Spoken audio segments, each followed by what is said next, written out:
Hi Amogh sir, ನೀವು ಭಾರತದ richest man. ನೀವು ಈ ಪ್ರೋಗ್ರಾಮಿಗೆ ಬರ್ತೀರಾ ಅಂತ ನನ್ನ ಕನ್ಸಲ್ಲೂ ಅಂದ್ಕೊಂಡಿರ್ಲಿಲ್ಲ. ತುಂಬಾ ತುಂಬಾ ತುಂಬಾ ಥ್ಯಾಂಕ್ಸ್ ನೀವು ಬಂದಿದ್ದಕ್ಕೆ.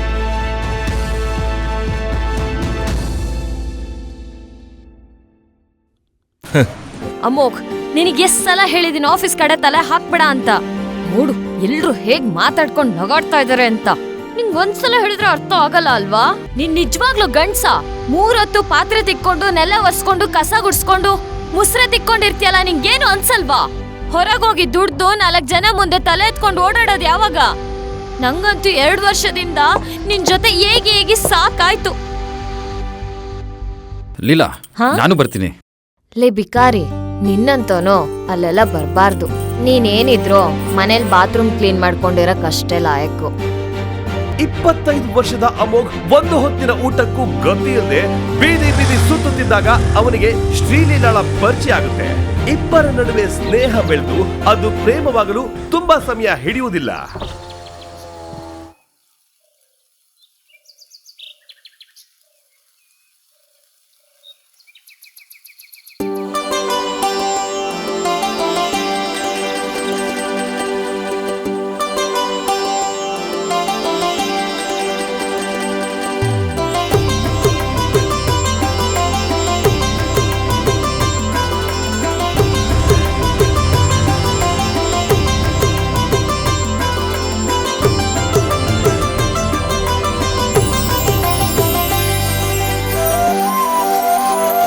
ಆದರೆ ಲೀಲಾಳ ತಾಯಿಗೆ ತನ್ನ ಮಗಳು ಒಬ್ಬ ಬೀದಿ ಭಿಕಾರಿಯನ್ನ ಮದುವೆ ಆಗೋದು ಇಷ್ಟವಿರೋದಿಲ್ಲ. ಹಾಗಾಗಿ ಈ ಮದುವೆ ಬೇಡ ಅಂತ ಮಗಳಿಗೆ ಬುದ್ಧಿ ಹೇಳ್ತಾರೆ. ಎಷ್ಟು ಹೇಳಿದ್ರು ಲೀಲಾ ಕೇಳೋದಿಲ್ಲ. ಅಮೋಘನನ್ನೇ ಮದುವೆ ಆಗ್ತೀನಿ ಅಂತ ಹಠ ಮಾಡಿ ಅವನನ್ನೇ ಮದುವೆ ಆಗ್ತಾಳೆ. ನಗರದ ಶ್ರೀಮಂತ ಬಿಸ್ನೆಸ್ ಮ್ಯಾನ್ ಗುರುರಾಜ್ ಅವರ ಹಿರಿ ಮಗಳಾಗಿದ್ಲು. ಸಕ್ಸಸ್ಫುಲ್ ಬಿಸ್ನೆಸ್ ವಿಮೆನ್ ಕೂಡ ಆಗಿದ್ಲು. ಅವಳ ಪ್ರತಿ ಹೆಜ್ಜೆನೂ ತುಂಬಾ ಯೋಚನೆ ಮಾಡಿಯೇ ಇಟ್ಟಿದ್ಲು. ಆದ್ರೆ ಅವಳಿಂದ ಒಂದು ದೊಡ್ಡ ತಪ್ಪು ನಡೆದಿತ್ತು. ಗೊತ್ತಿಲ್ಲ ಅದೇನ್ ಯೋಚಿಸಿ ಆ ಭಿಕಾರಿ ಡೆಲಿವರಿ ಬಾಯ್ ಜೊತೆ ಮದುವೆ ಆದ್ಲು.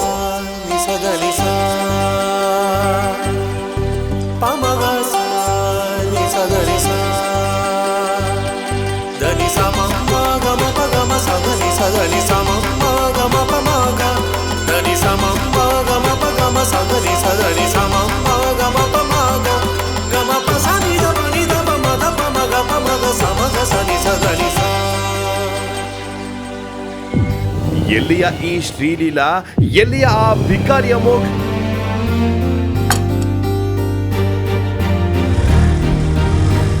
ಮೇಡಮ್ 350 ಆಯ್ತು.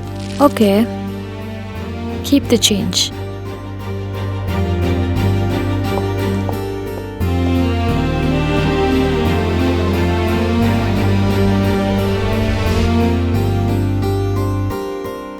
ಲೀಲಾ ಗಂಡ ಅಮೋಘ್ ಒಬ್ಬ ಸೋಮಾರಿ ಮಾತ್ರ ಅಲ್ಲ, ಅಬ್ಬೆ ಪಾರಿಯೂ ಆಗಿದ್ದ. ಇವರಿಬ್ಬರಿಗೂ ಲವ್ ಮ್ಯಾರೇಜ್ ಆಗಿತ್ತು. ಆದ್ರೆ ಲೀಲಾ ಪರಿವಾರದವರು ಲೀಲಾ ಡಿಸಿಷನ್ ಇಂದ ತುಂಬಾ ಬೇಸರ ಪಡ್ಕೊಂಡಿದ್ರು.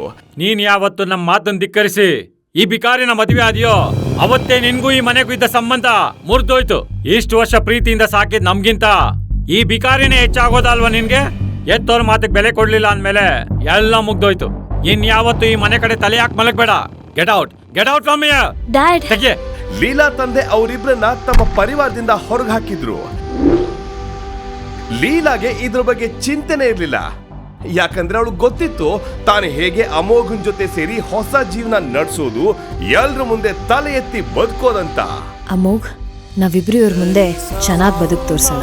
ಆದ್ರೆ ಇಂಥ ಮಾತುಗಳೆಲ್ಲ ಸಿನಿಮಾದಲ್ಲಿ ಚೆನ್ನಾಗಿರುತ್ತೆ, ಅಸಲು ಈ ಜೀವನದಲ್ಲಿ ತುಂಬಾ ಕಷ್ಟ ಆಗಿರುತ್ತೆ.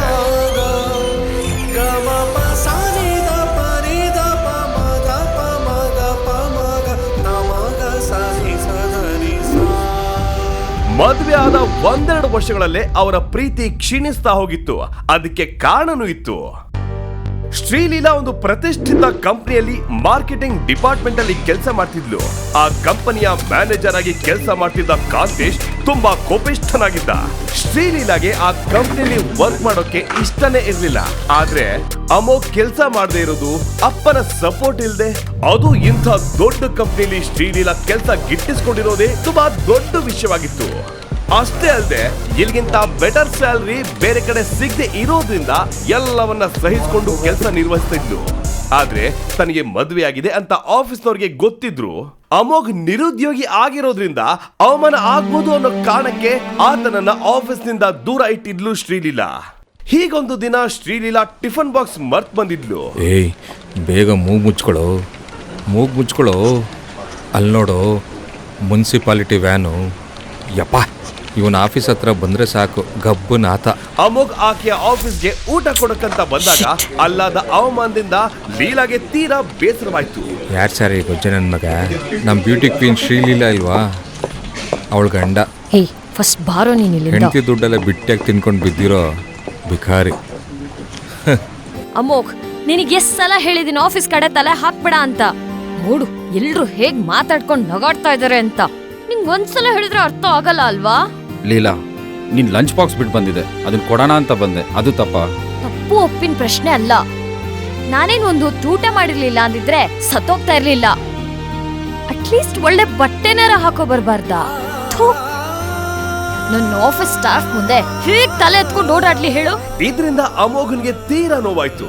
ತನ್ನ ಹೆಂಡತಿ ಹಸುವಿನಿಂದ ನರಳ್ತಾಳಲ್ಲ ಅಂತ ಊಟ ತಂದಿದ್ರೆ ಇಂಥ ಮಾತು ಕೇಳಬೇಕಾಯ್ತಲ್ಲ ಅಂತ ನೋವಿನಲ್ಲೇ ಅಲ್ಲಿಂದ ಹೊರಟ. ಹೀಗೆ 2 ವರ್ಷಗಳಲ್ಲೇ ಇವರಿಬ್ಬರ ಸಂಬಂಧ ಹಳಿ ತಪ್ಪಿರೋ ರೈಲಿನಂತಾಗಿತ್ತು.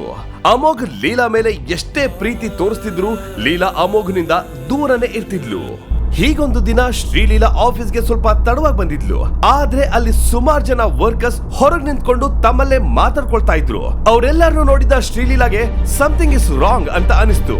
ಅಲ್ಲೇ ಗಾಬ್ರಿಯಲ್ಲಿ ನಿಂತಿದ್ದ ಆಕೆಯ ಫ್ರೆಂಡ್ ಕಾವ್ಯ ಹತ್ರ ಹೋಗಿ, ಕಾವ್ಯ ಯಾಕೆಲ್ರು ಈಗ ಗಾಬರಿಯಾಗಿ ನಿಂತಿದ್ದೀರಾ? Any problem? Shri, Kante sir ತುಂಬಾ ಕೋಪ ಮಾಡ್ಕೊಂಡಿದ್ದಾರೆ. ಅದ್ರಲ್ಲೂ ನಿನ್ ಮೇಲೆ ತುಂಬಾ ರೇಗಾಡ್ತಿದ್ರು. ಇದನ್ನ ಇನ್ಫಾರ್ಮ್ ಮಾಡೋಣ ಅಂತ ನಿನ್ನ ಕಾಲ್ ಮಾಡಿದ್ರೆ ನಿನ್ ಕಾಲೇ ಪಿಕ್ ಮಾಡ್ಲಿಲ್ಲ. ನೀನ್ ಬಂದಿದ್ ಕೂಡ್ಲೆ ಕ್ಯಾಬಿನ್ ಬರೋಕ್ ಹೇಳಿದ್ದಾರೆ. ಅದೇನು ಅಂತ ಕೇಳೋಗು.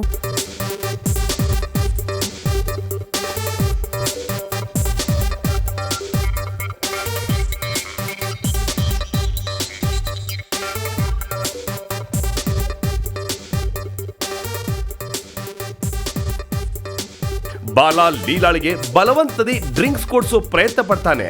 ಆದ್ರೆ ಲೀಲಾ ಒಪ್ಪುವುದಿಲ್ಲ. ನಂತರ ಪದೇ ಪದೇ ಆಕೆಯನ್ನ ಮುಟ್ಟಿ ಮಾತಾಡಿಸೋ ಪ್ರಯತ್ನ ಪಡ್ತಾನೆ. ಬಾಲನ ಅಸಭ್ಯ ವರ್ತನೆಯಿಂದ ಆಕೆಗೆ ಇರ್ಸು ಮುರ್ಸಾಗುತ್ತದೆ. ಹೇಗೆ ಬಾಲನಿಂದ ತಪ್ಪಿಸ್ಕೊಳ್ಬೇಕು ಅನ್ನೋ ಚಿಂತೆ ಬಿದ್ದಾಗ ಅಚಾನಕ್ ಆಗಿ ಆಕೆಯ ಭೇಟಿ ತನ್ನ ಕಾಲೇಜ್ ಫ್ರೆಂಡ್ ನೊಂದಿಗೆ ಆಗುತ್ತೆ. ಅವಳ ಹೆಸರು ಗೌತಮಿ. ಬದುಕ್ತು ಬಡಜೀವ ಅಂತ ಲೀಲಾ ಅಲ್ಲಿಂದ ಅವಳ ಜೊತೆ ಎಸ್ಕೇಪ್ ಆಗೋಕೆ ನೋಡ್ತಾಳೆ. ತಕ್ಷಣ ಲೀಲಾ ಗೌತಮಿ ಕರ್ಕೊಂಡು ರೆಸಾರ್ಟ್ ನಿಂದ ಹೊರ ಬರ್ತಾಳೆ. ಮತ್ತೊಂದು ಕಡೆ ಬಾಲನ ಪ್ಲಾನ್ ಎಲ್ಲ ಹಾಳಾಗೋಗುತ್ತೆ.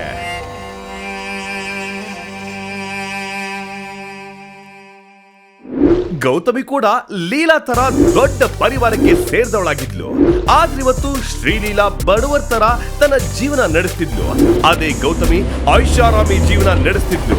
ಶ್ರೀಲೀಲಾ ಗೌತಮಿ ಇಲ್ಲಿಗೆ ಬಂದು ಹಾಗೆ ಬೇಸರದಿ ನೋವಿನಲ್ಲಿ ತನ್ನ ಪೂರ್ತಿ ಕತೆ ಹೇಳ್ಕೊಂಡು ಆಗ ಗೌತಮಿ ಹೇಳಿದ್ಲು, ತೋರ್ಸು ಆ ನಿನ್ ಬಿಕಾರಿ ಗಂಡನ್ ಫೋಟೋನ.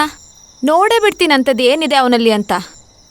ನಿನ್ ಹೆತ್ತೋರ್ನೂ ಬಿಟ್ಟು ನಿನ್ ಇಡೀ ಜೀವನ ಹಾಳು ಮಾಡ್ಕೊಂಡಿದ್ಯಾ ಅಂದ್ರೆ ನೋಡ್ಲೇಬೇಕ ಅವನ್ನ. ನಂತರ ಲೀಲಾ ಗೌತಮಿಗೆ ಅಮೋಘನ ಫೋಟೋ ತೋರಿಸಿದ್ಲು. ಆ ಫೋಟೋ ನೋಡ್ತಿದ್ದ ಹಾಗೆ ಗೌತಮಿ ಕಣ್ಗಳು ತನ್ನನ್ನ ತಾನೇ ನಂಬಲಾಗಿಲ್ಲ. ವಾಟ್? ಇವ್ನಾ ನಿನ್ ಗಂಡ? ಸೀರಿಯಸ್ಲಿ? ಓಕೆ ನೋಡು ಶ್ರೀಲೀಲಾ, ನೀನ್ ಹೆಂಗೂ ನಿನ್ ಗಂಡಂಗ್ ಡಿವೋರ್ಸ್ ಕೊಡ್ಬೇಕು ಅಂತಿದ್ದೆ. ಆಯ್ತು, ನಾನೇ ನಿಂಗೆ 100 ಕೋಟಿ ಕೊಡ್ತೀನಿ. ವಾಟ್? ಎಸ್, ಕೇಳಿಸ್ಕೊ. ಬಟ್ ನೀನ್ ಈಗ್ಲೇ ನಿನ್ ಗಂಡಂಗ್ ಡಿವೋರ್ಸ್ ಕೊಟ್ಟು ನನ್ ಜೊತೆ ಮದ್ವೆ ಮಾಡಿಸ್ಕೊಡ್ಬೇಕು. ಇದನ್ನ ಕೇಳ್ತಿದ್ದ ಹಾಗೆ ಶ್ರೀಲೀಲಾ, ಅಲ್ಲ ₹100 ಬೆಲೆ ಬಾಳ್ದೇ ಇರೋ ಅಮೋಘನ್ಗೆ 100 ಕೋಟಿ ಕೊಡ್ತೀನಿ, ನಿನ್ ಗಂಡು ಜೊತೆ ಮದುವೆ ಮಾಡ್ಸು ಅಂತಿದ್ದಾಳಲ್ಲ, ಇವಳಿಗೆ ತಲೆಗಿಲಿ ಕೆಟ್ಟಿದ್ಯಾ ಅಂತ ಶಾಕ್ ಆದ್ಲು. ಶ್ರೀಲೀಲಾಗೆ ಗೌತಮಿಯ ಮಾತಿನಿಂದ ಸಡನ್ ಆಗಿ ಆಶ್ಚರ್ಯ ಆದ್ರೂ ಅಮೋಘನ್ ಬಗ್ಗೆ ಎಂಚೆಂಚು ತಿಳಿದಿದ್ದ ಶ್ರೀಲೀಲಾ ಗೌತಮಿಯ ಮಾತನ್ನ ನೆಗ್ಲೆಕ್ಟ್ ಮಾಡಿದ್ಲು. ಅಷ್ಟೊಂದು ರಿಚ್ ಆಗಿದ್ದ ಗೌತಮಿ ಯಾಕೆ ಅಮೋಘನ್ ಜೊತೆ ಮದುವೆ ಆಗೋದಕ್ಕೆ ನೋಡಿದ್ಲು? ಶ್ರೀಲೀಲಾಗೆ ಗೊತ್ತಿಲ್ಲದೆ ಇರೋ ಅಮೋಘನ ಯಾವ ವಿಚಾರ ಗೌತಮಿಗೆ ಗೊತ್ತಿತ್ತು?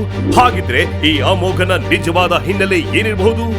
25 ವರ್ಷದ ಅಮೋಘ್ ಒಂದು ಹೊತ್ತಿನ ಊಟಕ್ಕೂ ಗತಿಯಿಲ್ಲದೆ ಬೀದಿ ಬೀದಿ ಸುತ್ತುತ್ತಿದ್ದಾಗ ಅವನಿಗೆ ಶ್ರೀಲೀಲಾಳ ಪರಿಚಯ ಆಗುತ್ತೆ. ಇಬ್ಬರ ನಡುವೆ ಸ್ನೇಹ ಬೆಳೆದು ಅದು ಪ್ರೇಮವಾಗಲು ತುಂಬಾ ಸಮಯ ಹಿಡಿಯುವುದಿಲ್ಲ.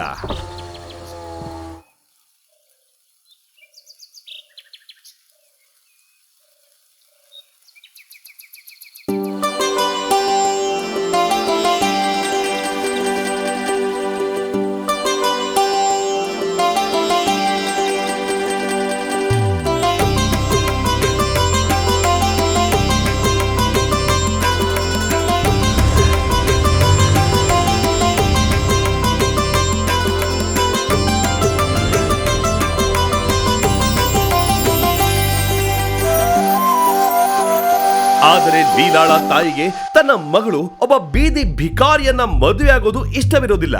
ಹಾಗಾಗಿ ಈ ಮದುವೆ ಬೇಡ ಅಂತ ಮಗಳಿಗೆ ಬುದ್ಧಿ ಹೇಳ್ತಾರೆ. ಎಷ್ಟು ಹೇಳಿದ್ರು ಲೀಲಾ ಕೇಳೋದಿಲ್ಲ. ಅಮೋಘನನ್ನೇ ಮದುವೆ ಆಗ್ತೀನಿ ಅಂತ ಹಠ ಮಾಡಿ ಅವನನ್ನೇ ಮದುವೆ ಆಗ್ತಾಳೆ. ಹಳೆಯದೆಲ್ಲವನ್ನ ನೆನಪು ಮಾಡಿಕೊಂಡು ಶ್ರೀಲೀಲಾ ಒಂದು ನಿರ್ಧಾರ ಮಾಡಿದ್ಲು. ಕೂಡಲೇ ಶ್ರೀಲೀಲಾ ಅಮ್ಮನ ಜೊತೆ ಮಾತನಾಡಿ ಅಮ್ಮನ ಮನೆಗೆ ಶಿಫ್ಟ್ ಆಗ್ತಾಳೆ. ಮದುವೆ ಆದ್ಮೇಲೆ ಲೀಲಾ ತನ್ನ ಕಂಪ್ನಿಯಲ್ಲಿ ಅಮೋಘನಿಗೆ ಒಂದೊಳ್ಳೆ ಕೆಲಸ ಕೊಡಿಸ್ತಾಳೆ. ಆದ್ರೆ ಅವನು ಆ ಕೆಲಸ ಮಾಡಲು ಒಪ್ಪಲ್ಲ. ಬದಲಿಗೆ ಏನು ಕೆಲಸ ಮಾಡದೆ ಮನೆಯಲ್ಲೇ ಇರ್ತಾನೆ. ಇದರಿಂದ ಲೀಲಾ ಮತ್ತು ಅವಳ ತಾಯಿ ಸರೋಜಾಗೆ ತುಂಬಾ ಸಿಟ್ಟು ಬರುತ್ತೆ. ದಿನ ಕಳೆದಂತೆ ಲೀಲಾಗೆ ಅಮೋಘನ ಮೇಲೆ ಒಂಥರ ಅನುಮಾನ ಶುರುವಾಗುತ್ತೆ. ಅವನು ಇದ್ದಕ್ಕಿದ್ದಂತೆ ಎಲ್ಲೋ ಹೋಗೋದು, ಲ್ಯಾಪ್ಟಾಪ್ ಅಲ್ಲಿ ಯಾರಿಗೋ ಮೇಲ್ಗಳನ್ನ ಮಾಡೋದು, ಇವೆಲ್ಲ ಲೀಲಾ ಗಮನಿಸ್ತಾಳೆ. ಎಷ್ಟು ಕೇಳಿದ್ರು ಅಮೋಘ ಅದ್ರ ಬಗ್ಗೆ ಬಾಯಿ ಬಿಡೋದಿಲ್ಲ. ಮದುವೆ ಆದ 6 ತಿಂಗಳ ಒಳಗೆ ಲೀಲಾಗೆ ತಾನು ಅಮೋಘನನ್ನ ಮದುವೆ ಆಗಬಾರ್ದಿತ್ತು ಅಂತ ಅನಿಸಲು ಶುರುವಾಗುತ್ತೆ. ಅವಳು ತನ್ನ ತಾಯಿ ಜೊತೆ ಸೇರಿ ಯಾವಾಗ್ಲೂ ಅವನನ್ನ ಹೀಯಾಳಿಸೋದು, ಮನೆ ಕೆಲಸಗಳನ್ನ ಮಾಡಿಸೋದು, ಹೀಗೆ ಎಲ್ಲಾ ತರದ ಅವಮಾನಗಳನ್ನ ಮಾಡಿಸ್ತಾಳೆ. ಇಷ್ಟಾದ್ರೂ ಅಮೋಘ್ ಬುದ್ಧಿ ಕಲಿಯೋದಿಲ್ಲ.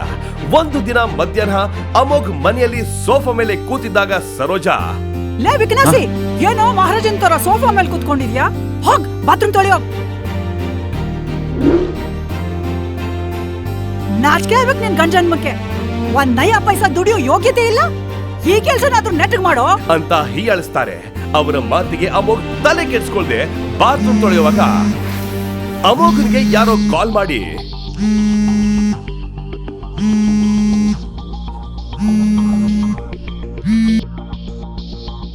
ಹಲೋ ಅಮೋಘ್ ಸರ್, ಎಲ್ಲ ರೆಡಿ ಇದೆ.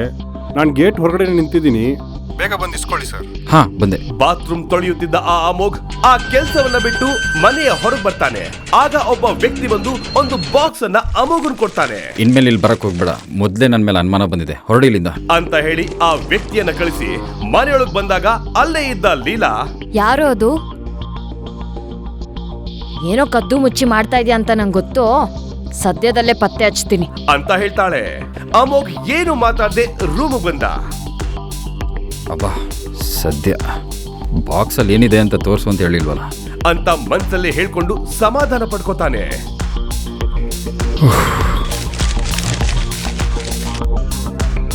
ಇಡೀ ಕರ್ನಾಟಕದ ಮಂದಿ ದುಡ್ಡು ಕೊಟ್ಟು ಕೇಳ್ತಿರೋ ಈ ಕಥೆ ನಿಮ್ಗೆ ಫ್ರೀಯಾಗಿ ಸಿಗ್ತಿದೆ. ಹಾಗಾದ್ರೆ ತಡ ಯಾಕೆ? ಈಗಲೇ ಡೌನ್ಲೋಡ್ ಮಾಡಿ ಪಾಕೆಟ್ FM ಮತ್ತು ಕೇಳಿ ಅರಸು.